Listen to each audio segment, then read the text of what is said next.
بالله من الشيطان الرجيم.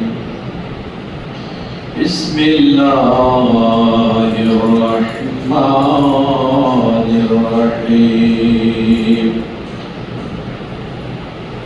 رب هب لي من الصالحين. فبشرناه بغلام حليم. فلما بلغا معه سعيا قال يا بني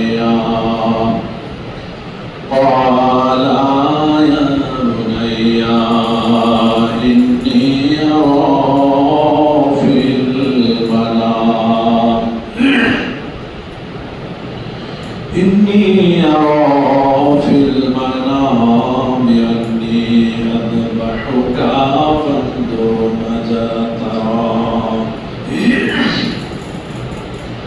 قال يا أبت افعل ما تؤمر ستجدني إن شاء الله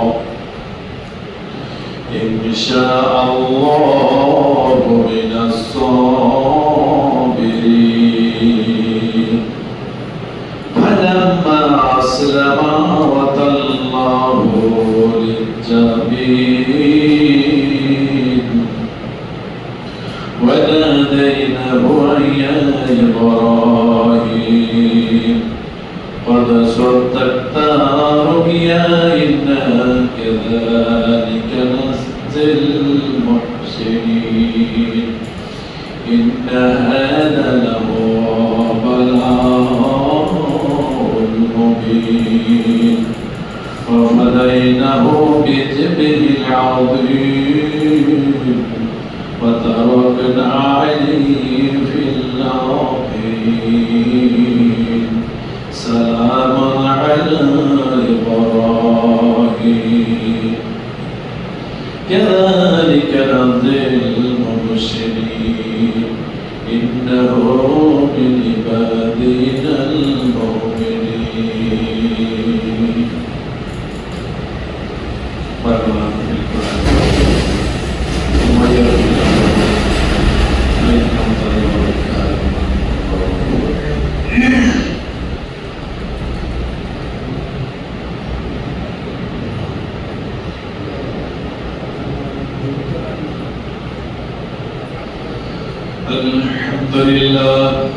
الحمد لله نحمده ونستعينه ونستغفره ونؤمن به ونتوكل عليه ونعوذ بالله من شرور أنفسنا ومن سيئات أعمالنا. من يهده الله فلا مضل له ومن يضلله فلا هادي له. ونشهد أن لا إله إلا الله وحده لا شريك له. وأشهد أن محمدا عبده ورسوله الذي يرسله بالحق بشيرا ونذيرا وداعيا إلى الله بإذنه وسراجا منيرا. أما بعد فقد قال الله تعالى في كلامه المجيد والفرقانه الحميد بعد أعوذ بالله من الشيطان الرجيم. بسم الله الرحمن الرحيم. إن الله وملائكته يصلون على النبي يا أيها الذين آمنوا صلوا عليه وسلموا تسليما. اللهم صل على محمد وعلى آل محمد كما صليت على إبراهيم وعلى آل إبراهيم إنك حميد مجيد اللهم بارك على محمد وعلى آل محمد كما باركت على إبراهيم وعلى آل إبراهيم إنك حميد مجيد উপস্থিত মুসল্লিবৃন্দ, আমরা সেই মহান দরবারে শুকরিয়া আদায় করি যে আল্লাহ তাআলা আমাদেরকে জিলকদ মাসের শেষ জুমায় পবিত্র মসজিদে আসার তৌফিক দান করেছেন। এজন্য ইনশাআল্লাহ দরবারে শুকরিয়া আদায় করি আলহামদুলিল্লাহ। শত কোটি দরুদ এবং সালাম বর্ষিত হোক সেই বিশ্ব মানবতার মুক্তির ইনসারি নবীকুল শিরোমণি নবী মুহাম্মদের উপর, যে রাসূলের উপরে শরীয়ত নাজিল হয়েছে এবং কুরবানির মতন একটা মহান ইবাদত, সেটাও রাসূলের মাধ্যমে আমরা পেয়েছি। যদিও প্রথম আদম থেকে শুরু, তারপর একের পর এক ইব্রাহিম, তারপর রাসূল পর্যন্ত এসে পৌঁছেছে ইন্না আতাইনাকাল কাউসার ফাসল্লি লিরাব্বিকা ওয়ানহার। রাসূলকে কুরবানি করার কথা বলেন সূরা কাউসারে। তো সেই রাসূল আমাদের সংক্ষিপ্ত দোয়া এবং দরুদ আমরা সবাই বলি আল্লাহুম্মা আমিন, আল্লাহুম্মা সাল্লি আলা আল্লাহুম্মা বারিক আলা। হজের মাস চলছে, সামনে কুরবানি।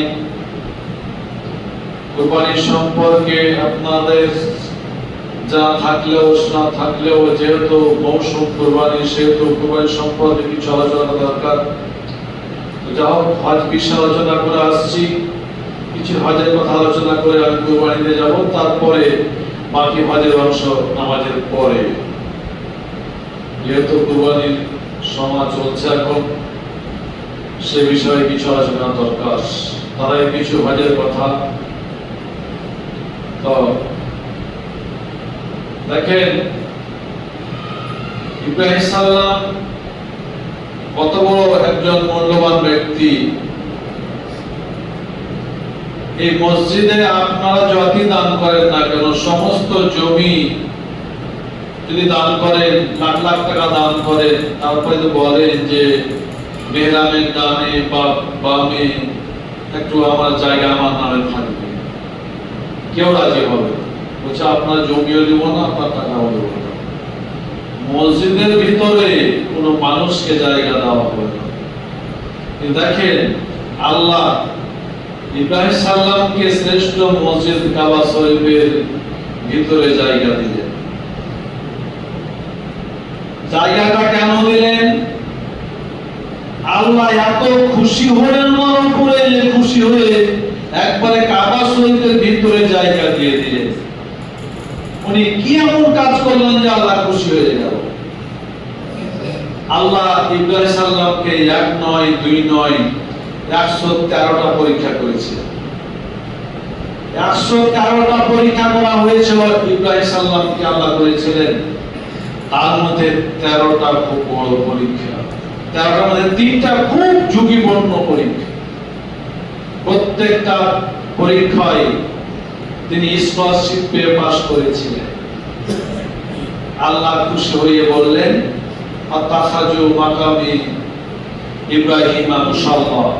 এই জায়গাটা হচ্ছে ইব্রাহিমের জায়গা। তো আল্লাহ রাসূল আগে তো মানে কিবলা, মুসলমানদের কিবলা ছিল বাইতুল মুকাদ্দাস, সেদিকে মুখ করে সব নামাজ পড়তো। প্রায় 16-17 মাস সেই বাইতুল মুকাদ্দাসের দিকে মুখ করে নামাজ পড়েছে সবাই, পৃথিবীর মানুষ। তারপর সেখান থেকে কিবলা পরিবর্তন হয়ে মক্কা শরীফ কিবলা হলো। তো মক্কা শরীফ কিবলা হওয়ার পর আল্লাহ রাসূল নামাজ পড়বেন। তো এই মুসাল্লাটা হাতে নিয়ে আছেন। মুসাল্লাটা হাতে নিয়ে আল্লাহ রাসূল জিজ্ঞাসা করছেন, আবু বকর তুমি বলো আমি এই মুসাল্লাটা রেখে আমি কোন থেকে মুখ করে নামাজ পড়ি? উনি ওনার মতো করে বললেন। আলীকে জিজ্ঞেস করলেন, আলীও ওনার মতো করে বলল। উসমানকে বলা হলো, পরামর্শ চাওয়া হলো। উসমানের মতো করে বলল। এভাবে একের পর এক সাহাবীরা পরামর্শ দিলাম। এবারে শেষকালে আল্লাহ রাসূল জিজ্ঞেস করছে, ওমর তুমি কিন্তু বিচক্ষণ মানুষ। ওমর এমন বিচক্ষণ, এমন ব্যক্তি ছিলেন যে যদি নবুয়তের ধারা থাকতো রাসূলের পরবর্তীতে চলে আসতো ওমর নবী হিলে।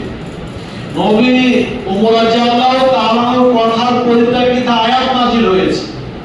যখন উবাই বিন সুলুলের জানাজা আল্লাহ রাসূল পড়াইতে গেলেন, ওমর পিছন থেকে জামা ধরে টান দিলেন, আল্লাহ রাসূল এই ব্যক্তির জানাজা কখনো পড়িয়েন না। এই বদরের যুদ্ধে আপনার বিপদে ফেলেছে, সৈন্য দিবকে সৈন্য নিয়ে পলায়ন করেছে উহুদের ময়দানে, এবং মেলা কিছু জায়গাতে এসে বেঈমানি করেছে। উহুদের ময়দানে সৈন্য দিবকে এসে পলায়ন করেছে। তো ওই জামাটার পরিপ্রেক্ষিতে আয়াত নাযিল হয়েছিল। এবার যখন ওমর রাদিয়াল্লাহু তাআলাকে জিজ্ঞেস করা হলো, ওমর তুমি বড় বিচক্ষণ মানুষ, আমাকে পরামর্শ দাও। নতুন কিবলা কাবা হয়েছে কোন জায়গায়? কিবলার কিন্তু চতুর্দিকে মুখ করে নামাজ হয়। পশ্চিম দিকে যদি মানুষ থাকে পূর্ব দিকে মুখ করবে, পূর্ব দিকের মানুষেরা পশ্চিম দিকে মুখ করবে, দক্ষিণ দিকের মানুষেরা উত্তর দিকে, উত্তর দিকের মানুষেরা দক্ষিণ দিকে, চতুর্দিকে নামাজ হবে। ওমর রাদিয়াল্লাহু তাআলা আল্লাহ রাসূল জিজ্ঞেস করছেন, ওমর তুমি বিচক্ষণ মানুষ, তুমি আমাকে বলে দাও আমি কোন জায়গায় মুসাল্লাটা বিছিয়ে আমি নামাজ আদায় করব? আজ তো নতুন কিবলা হচ্ছে। ওমর রাদিয়াল্লাহু তাআলা বললেন, ইয়া রাসূলুল্লাহ আমার কাছে আপনি পরামর্শ চেয়েছেন মুসাল্লা কোথায় পড়বো আমি, তবে আমি ওমর বলতে হলে একটু সময় ধরে ব্যাখ্যা করে করে আপনাকে বুঝাইতে হবে। ওমর বলতে লাগলো, ওমর রাদিয়াল্লাহু বললেন না যে আপনি এই জায়গাতে আপনি মুসাল্লা দিয়ে নামাজ পড়ে, এভাবে বললেন রাসূল। ওমর রাদিয়াল্লাহু তাআলা আমাকে একেবারে বলছে, ইয়া রাসূলুল্লাহ আপনি আমার কাছে পরামর্শ চেয়েছেন কোন দিকে মুসাল্লা রাখবেন। দেখেন কাবার গেটটা পূর্ব দিকে রয়েছে, হাজারুল আসওয়াদ দক্ষিণ পূর্ব দিকে রয়েছে, সাফা মারওয়া পাহাড় দুটা পাহাড় পূর্ব দিকে রয়েছে, আর আপনার দাদার ওই জাবু জমজম কূপ সেটাও পূর্ব দিকে রয়েছে। অতএব আপনি এই জায়গাতে মুসাল্লা নামাজ পড়ে যে জায়গাটা রাখা হয়েছে মাকাম ইব্রাহিম, এখানেই নামাজটা মুসাল্লা পড়ে নেবেন। এবার আয়াত নাযিল হলো, তাসাজুবি মাকাম ইব্রাহিম মুসাল্লা। এই উমরের পরামর্শের ভিত্তিতে আয়াত নাযিল হয়ে গেল যে এই ইব্রাহিম সাল্লামের এই নামাজের জায়গাতে আপনি মুসাল্লাটা বিছিয়ে নামাজ পড়ে, সেখানে বিছালেন নামাজ শুরু করে। তাহলে এই মাকামে ইব্রাহিম যেখানে ইব্রাহিম সাল্লাম নামাজ জায়গাটা, সেই জায়গাতে মুসাল্লা করে উনি ইমামতি শুরু করলেন প্রথম কথা শুরু। তো এই যে ওমর কত দামি মানুষ, আয়াত নাযিল হয়ে গেল। দেখেন ইব্রাহিম কত দামি, যে আল্লাহ 113টা পরীক্ষা করে তিনি প্রত্যেকটা পরীক্ষায় পাস করলেন। আল্লাহ খুশি হয়ে মসজিদের পাশে জায়গা, মসজিদের ভিতরে জায়গা দিয়ে দিলেন। আজও আয়েশা রাদিয়াল্লাহু করে সেখানে তরিকার নামাজ চেষ্টা করে, যদি ভিড় না হয় জাম না হলে পড়ার চেষ্টা করে। তো ইব্রাহিম আলাইহিস সালামের এখান থেকে শেষ নয়। ইব্রাহিম সাল্লাম আমাদের নবী নন, আমরা ওনার উম্মত নই, আমরা হলাম রাসূলের উম্মত। কিন্তু আল্লাহ রাসূল যখন মিরাজে গেলেন, ইব্রাহিম সাল্লাম বলেছেন, ও মুহাম্মদ তোমার উম্মত উম্মতকে আমি ইব্রাহিমের সালামটুকু জানিয়ে দিও। ইব্রাহিম কত বড় দামি নবী, যত পুরো নামাজ রয়েছে, পাঁচ ওয়াক্ত নামাজ পড়েন আর নফল নামাজ পড়েন আর ঈদের নামাজ পড়েন কিংবা জানাজার নামাজ পড়েন, সে দুইজন নবীকে জড়িয়ে সালাম না দিলে, মুহাম্মদ এবং ইব্রাহিম দুইজনকে সালাম না দিলে আল্লাহর দরবারে নামাজ কবুল হবে না। আমরা যখন বসে বসে যাই তখন আমরা শুরু করি আল্লাহুম্মা সাল্লি আলা মুহাম্মাদি ওয়া আলা আলি মুহাম্মাদ। আমরা মুহাম্মদ এবং তার পরিবারের উপরে সালাম জানাই, দোয়া জানাই। মুহাম্মাদের পরিবার মানে মুহাম্মদ সাল্লাল্লাহু আলাইহি ওয়াসাল্লাম, ফাতেমা, হোসেন, হাসান এবং আলীকে তার পরিবার বোঝানো হয়েছে।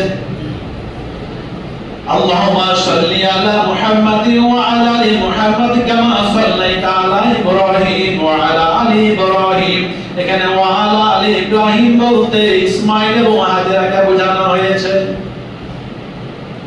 দেখেন ইব্রাহিম আল্লাহ কত মনটা কেড়ে নিয়েছিল যে মসজিদের কাবার জায়গাতে ওনার জায়গাতে দেওয়া হলো, রেজিস্ট্রি করে দেওয়া হলো যে আতাখাদমি মাকাম ইব্রাহিম মুশাআল্লাহ, এটাই হচ্ছে ইব্রাহিমের জায়গা। আজ পর্যন্ত পৃথিবীর আদম থেকে শুরু করে শেষ পর্যন্ত কেউ এই দাবিটা করতে পারবে না ইব্রাহিম ছাড়া। তো উনি যদিও আমাদের নবী নন, ওনার আমরা উম্মত নই, কিন্তু আল্লাহ কত সন্তুষ্ট হয়েছিলেন, কত কঠোর পরীক্ষায় পড়েছিলেন, প্রত্যেকটা পরীক্ষায় পাশ করে এত যোগ্যতা অর্জন করেছিলেন, আল্লাহ খুশি করতে পেরেছিলেন যে মসজিদে কাবার জায়গায় জায়গা হয়ে গেল এবং যতদিন পর্যন্ত মানুষরা নামাজ পড়বে সে মুহাম্মদ এবং ইব্রাহিম দুজনকে জড়িয়ে দুরূদ না পড়লে আল্লাহ নামাজ কবুল করবে না। তিনি কত বড় দামি মানুষ, উনি কত বড় দামি মানুষ যে আল্লাহর মনটাকে কেড়ে নিলেন। তাহলে ঠিক আমাদেরকেও ঠিক অনুরূপ ভাবে আল্লাহ খুশি করতে হবে। যদি আল্লাহ খুশি হয়ে যায় না, আমরা জান্নাতে জায়গা পেয়ে যাব। আমাদের বেশি বেশি আমাদের নফল ইবাদত বিশেষ করতে হবে, তাহলে আমাদের বেশি বেশি আল্লাহ খুশি হবে। আল্লাহ রাসূল বললেন আজকে এরকম মিটিং চলছে, উপস্থিত জনগণ, আজকে তোমরা কে নফল সিয়াম আদায় করেছো? কোন সাহাবীকে উত্তর দেয় না। আবু বকর রাদিয়াল্লাহু তাআলা একমাত্র বললেন, সবাই চুপ। কিন্তু আবু বকর বলল, আমি একমাত্র নফল সিয়াম আদায় করেছি, আজ নফল সিয়াম করেছি। এবার দুই নম্বরে বললেন, উপস্থিত জনগণ, আজকে কে ফকির মিসকিনকে খাবার দিয়েছো? সবাই চুপ, কেউ বলতে পারে না। আবু বকর রাদিয়াল্লাহু তাআলা বললেন যে ইয়া রাসূলুল্লাহ, আমি আজকে ফকির মিসকিনকে খাবার দিয়েছি। দুইটা উত্তর দিলেন, কেউ পারে না। তিন নম্বর বলো, উপস্থিত জনগণ, তোমরা কে রুগ্ন ব্যক্তি, অসুস্থ মানুষের কে সেবা করেছো? কেউ বলতে পারে না। আবু বকর রাদিয়াল্লাহু তাআলা বললেন, ইয়া রাসূলুল্লাহ, আমি রুগ্ন ব্যক্তি, অসুস্থ মানুষের সেবা করে এসেছি। তিনটা কথা চলে গেল। চার নম্বরে বলছে, বলো আজকে জানাজায় কে হাজির হয়েছিলে? কেউ বলতে পারে না আমি গেছিলাম। আবু বকর রাদিয়াল্লাহু তাআলা বললেন, আমি জানাজায় আজকে জানাজা শেষ করে এসেছি। চারটা কথা উত্তর দিলাম। আবু বকর চারটাই কাজ করেছিলেন। আল্লাহ রাসূল বললেন, এই চারটি কাজ যারা করবে তারা জান্নাতে যাবে। আল্লাহকে খুশি করতে হবে। আল্লাহকে যদি খুশি করতে পারা যায়, তাহলে ইব্রাহিম সাল্লাম যেমন কাবা শরীফে জায়গা পেয়ে গেল, জান্নাতেও আমাদের জায়গা হয়ে যাবে। তো এই পৃথিবীতে আল্লাহ জান্নাতের কতগুলো নিয়ামত দিয়েছেন যে সামান্য হলেও, যে দেখেন একটা ইউরেনিয়াম ইউরেনিয়াম যদি আগুন ধরিয়ে দেন পুড়েই শেষ হবে না। তো জান্নাতের এমন নিয়ামত উদাহরণ দেওয়া যাবে না জান্নাতের সাথে, তার সামান্য বললাম। তো জান্নাতের জিনিসের এতগুলো বরকত যে শেষ হবে না।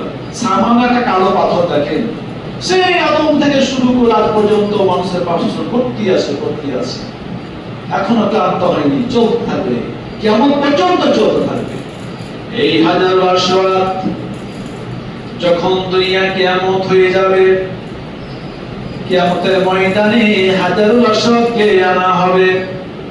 যেই সমস্ত মানুষেরা আল্লাহ রাসূলের সুন্নাত তরিকায় হজটা কমপ্লিট করতে পেরেছে, হালাল টাকায় হজটা করেছে, কিয়ামতের ময়দানে ওই হাজের সাথে যোগ করা যোগ থাকবে, মুখ থাকবে, সবকিছুই থাকবে। বলবে যে ব্যক্তির হজ কবুল হয়েছে ওই ব্যক্তির জন্য কিয়ামতের মাঠে আল্লাহর কাছে সুপারিশ করবে, আল্লাহ এই ব্যক্তিকে তুমি জান্নাত দান করো। সেই দিন ওই কালো পাথরের সুপারিশ আল্লাহ কবুল করবে। হজটা কত মূল্যবান জিনিস বুঝতে পারছেন? কিছু কিছু ক্ষেত্রে জায়গা আছে খালি মানুষের পাপগুলিকে শোষণ করে একদম পরিষ্কার করে দেওয়ার জন্য ব্যবস্থা করেছে। দেখেন, আমরা নামাজ পড়ি, যখন আমরা ওযু করব, মিশকাত শরীফে হাদিস এসেছে, আমরা নাকেল পড়েছি যে বাড়ির পাশে একটা পুকুর, 5 বার মানুষ গোসল করলে যেমন ময়লা থাকে না, ঠিক একটা মানুষ যখন ওযু করবে, তারপর নামাজ পড়বে, তারপর নামাজ পড়ে সালাম ফিরে তাসবিহ তার আয়াতুল কুরসি পাঠ করবে, ঠিক ইসবাব হয়ে যায়। তাই মানুষ হজ করলে ইসবাব হয়, মানুষ সিয়াম পালন করলে ইসবাব হয়, মানুষ নামাজ আদায় করলে ইসবাব হয়। তো আজ তো আমরা নামাজ থেকে দূরে সরে আছি। আজকে আমরা নামাজ থেকে দূরে সরে আছি, তাহলে আমাদের ভবিষ্যৎ কি হবে? তো এই তো জান্নাতি একটা পাথর কিয়ামত পর্যন্ত মানুষের পাপ শোষণ করতেই থাকবে। দেখেন, অনেক মুফাসসির তাফসীর করেছেন যে এই যে জমজম কূপ, এর গোড়া হচ্ছে জান্নাতুল ফেরদাউস, সেখান থেকে পানির ফোয়ারা চলছে, কিয়ামত পর্যন্ত মানুষ খাবে, শেষ হবে না। জান্নাতের জিনিসের নিয়ামত আল্লাহ এত করেছেন। আল্লাহ রাসূল সূর্য গ্রহণের নামাজ আদায় করছেন, তো নামাজ পড়তে পড়তে চট করে আগে গেলেন, তারপর পিছিয়ে চলে আসলেন। তারপর নামাজ যখন শেষ হলো, সাহাবী বলছে, ইয়া রাসূলুল্লাহ, কি ব্যাপার? আপনি তো যখন নামাজ পড়েন তখন তো একদম ভয়ে ভীত হয়ে নামাজ আদায় করেন, তো নামাজে তো আপনি নড়াচড়া করেন, তো আজকে চলে গেলেন, আর যাওয়াও শেষ, আবার পিছনে হটাও শেষ, আজকের কারণটা কি একটু দয়া করে বলবেন না? আল্লাহ বলবেন, হ্যাঁ, বড় কারণ আছে। বলছি, যখন আমি নামাজে দাঁড়ালাম তখন জান্নাতি একটা আঙ্গুরের থোকা আমার সামনে ধরা হয়েছিল। সে জান্নাতি থোকা ধরার লোভে আমার উম্মতকে নিয়ে হাতে তুলে দেওয়ার জন্য আমি চোখ করে আগিয়ে গেলাম। যদি আমি থোকাটা হাতে নিয়ে নিতে পারি, জান্নাতি ফল, জান্নাতি জিনিসের এত বরকত যে একটা থোকা আঙ্গুর যদিও সামান্য, যদি ওই আঙ্গুরের থোকাটা আমি জান্নাতি থোকাটা এনে আমি উম্মতের হাতে দিতে পারি, তাহলে কিয়ামত পর্যন্ত আমার উম্মতেরা খেয়ে শেষ করতে পারতো না। এই লোভে আমি নামাজের কথা বলে গিয়ে আমি আগিয়ে গেলাম জান্নাতি থোকার দিকে। যখন আমি জান্নাতি থোকার দিকে আগিয়ে গেলাম, তখন আমার সামনে জাহান্নামের আগুনকে তুলে ধরা হলো, যেন আমাকে ধাওয়া করে চলে আসলো। তখন আমি জাহান্নামের ভয়ে পিছনে চলে আসলাম। তাহলে এই জান্নাতি জিনিসের ফজিলত কত বড় বরকত যে সামান্য একটা পাথর লক্ষ লক্ষ কোটি কোটি মানুষের পাপ আজ পর্যন্ত শাসন করতে আছে। জমজম কূপ পানি, যে পানি ইসমাইলের মাধ্যমে হাজরা সাফা মারওয়া দেওয়া আছে, জমজমের পানি উপহার দিয়েছে, সারা পৃথিবীর মানুষকে পানি খাইয়ে ছেড়েছে। এই যে দেখেন, এই সমস্ত নিয়ামতগুলি হযরত ইসমাইল সাল্লাম শুয়েছে, কুরবানির মতো একটা অবদান, একটা পুরস্কার আমাদের হাতে তুলে দিয়েছে। আমরা পেয়ে গেছি। তো এই যে হচ্ছে জান্নাতের নিয়ামত, যে সমস্ত মানুষেরা জান্নাত লাভ করবে এই সমস্ত নিয়ামতের তারা অধিকারী হবে। আল্লাহ তাআলা আমাদেরকে যেন রাসূলের মতো করে ইবাদত বন্দি করে যেতে পারি এবং সে জান্নাত আমাদের নসিব করে। আল্লাহুম্মা আমিন। আল্লাহ তুমি আমাদের কবুল করো। এই যে আজকে সামনে এখন আসি, ধরেন এই যে কুরবানি কিছু বলা দরকার থাক, পরে হজের কথা বলবো ঈদের পরে। এই কুরবানির একটা ইতিহাস আছে।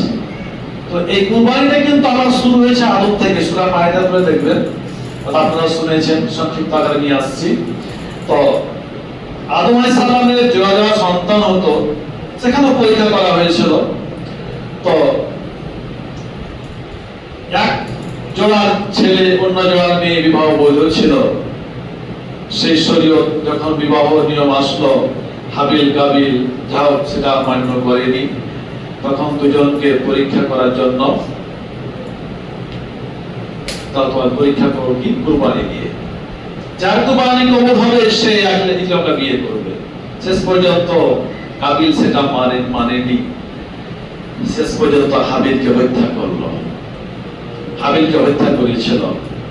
তো মানুষ যা পাপকে সহযোগিতা করবে, পাপ করবে, তার পাপের অংশ যতদিন চলবে, যতজন মানুষ করবে তার একটা অংশ তার ঘাড়ে চাপবে। কেউ যদি সিনেমা হল তৈরি করে দিয়ে যায়, বা কেউ একটা আলকাবের গান উত্থান করে যায়, বা কোন একটা খারাপ কিছু করে যায়, তার একটা অংশ পাবে। তার প্রমাণ হচ্ছে হাবিল কাবিল। এই যে কাবিল তার ভাই হাবিলকে হত্যা করলো, আল্লাহর পরীক্ষাটা মানেনি, প্রথম সে মার্ডার করেছিল।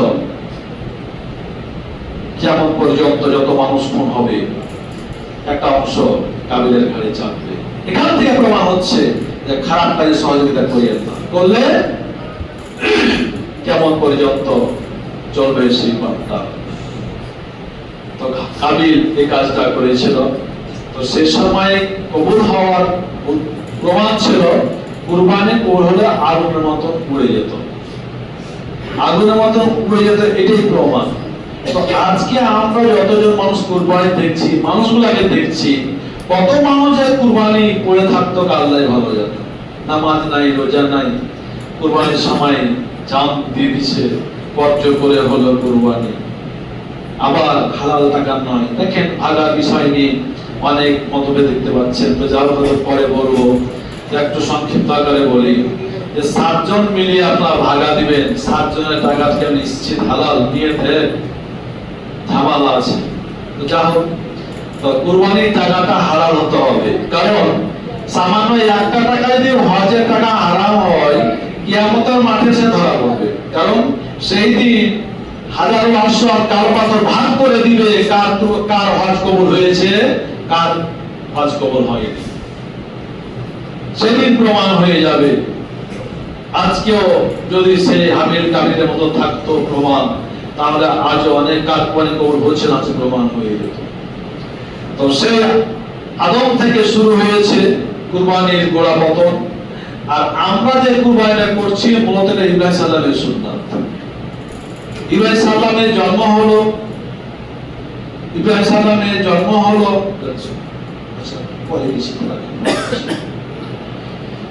সেই ইরাক বাবেল শহরে। সেখানে জন্ম হয়েছিল। অনেক ইতিহাস, শেষ বয়সে সন্তানদের জন্য দোয়া করেছিলেন যে রব্বি হাবলি মিনাস সলিহিন, আল্লাহ তুমি একটা শেষ বয়সে সন্তান দাও। যখন আল্লাহ বললেন যে যখন ঠিক আছে, তুমি আমার এত আপনজন, তোমাকে আমি জায়গা দিলাম কাবা শরীফে, আর তুমি শেষ বয়সে যখন সন্তানের জন্য দোয়া করছো, ঠিক আছে, তোমার সংবাদ দিয়ে দিলাম, হাবাসার নবী গোলাম হালিম, যে সন্তান চেয়েছো সে সন্তানের সংবাদ আমি দিয়ে দিলাম। তো সন্তান এমনি সন্তান চাইনি, রব্বি হাবলি মিনাস সলিহিন, সলিহিন, আল্লাহ সন্তান দাও কিন্তু সৎ। তাহলে এখান থেকে আমাদের শিক্ষণীয় বিষয় হচ্ছে, এখান থেকে আমরা শিক্ষা গ্রহণ করব যে আমরা যখন বিয়ে করব তখন আমাদেরকে দোয়া করতে হবে যে আল্লাহ রব্বি হাবলি মিনাস সলিহিন, আল্লাহ তুমি আমার সন্তান দাও কিন্তু সৎ, যে সন্তানটা আলেম হবে, যে সন্তানটা সৎ হবে, যে সন্তানটা নিয়ে মানুষ সুখে থাকবে, যে সন্তানটা দেশ জাতি বংশের মুখ উজ্জ্বল করবে, সে এমন সন্তান দাও।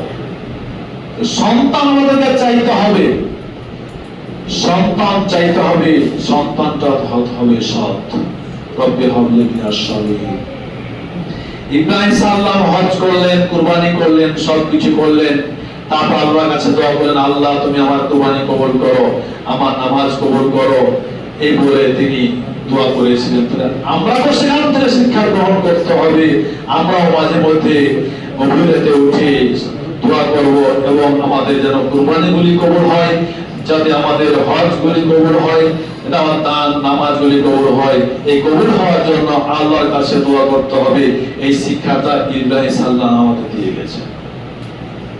তো ইব্রাহিম সাল্লাম দোয়া করলেন যে আল্লাহ শেষ পর্যন্ত আমার সন্তান দাও, তবে সৎ সন্তান দাও।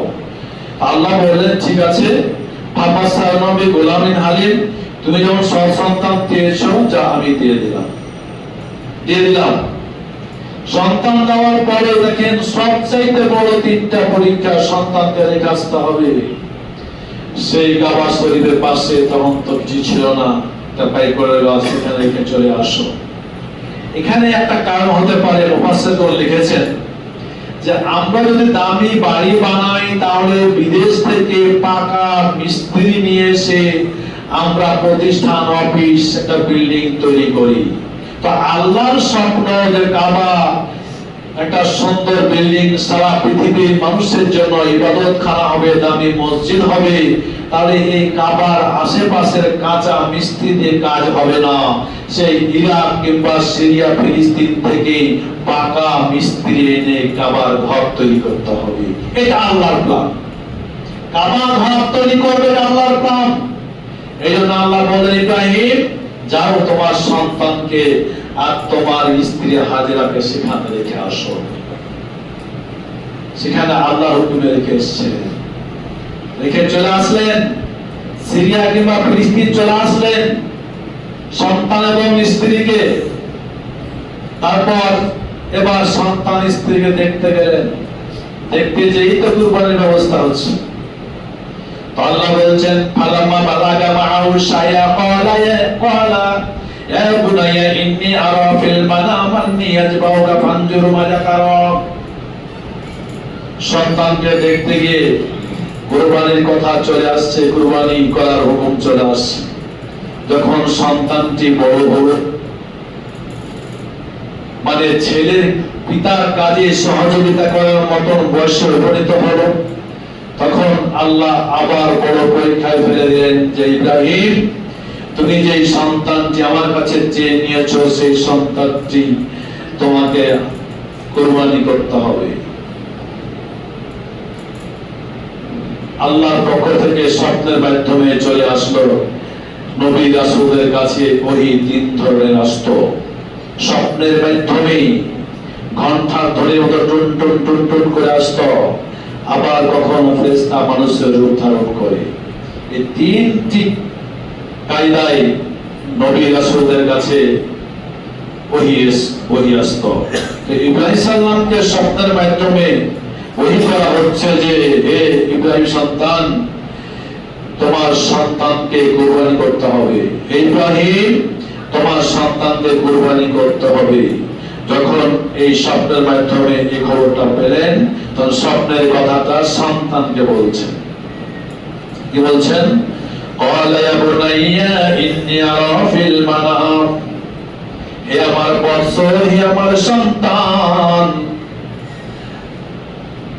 আমাকে আল্লাহ ওহী করেছেন স্বপ্নের মাধ্যমে যে তোমাকে কুরবানি করতে হবে। ইব্রাহিম সাল্লামের সন্তান ওই যে দোয়া করেছিলেন, রব্বি হাবলি মিনাস সালিহিন, আমার রব তুমি আমাকে সৎ সন্তান দান করো।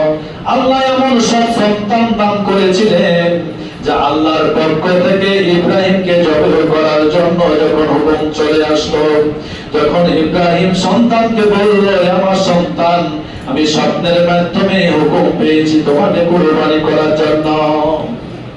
এবার দেখেন সন্তান কত ধৈর্যশীল, কত ইমানদার। আল্লাহর কাছ থেকে যে ইব্রাহিমকে নিয়েছিলেন, সন্তান বলছেন কলা ইয়া আবাতি ফাল মা তুমার সাতাজুদনি ইনশাআল্লাহু মিনাস সাবিরিন।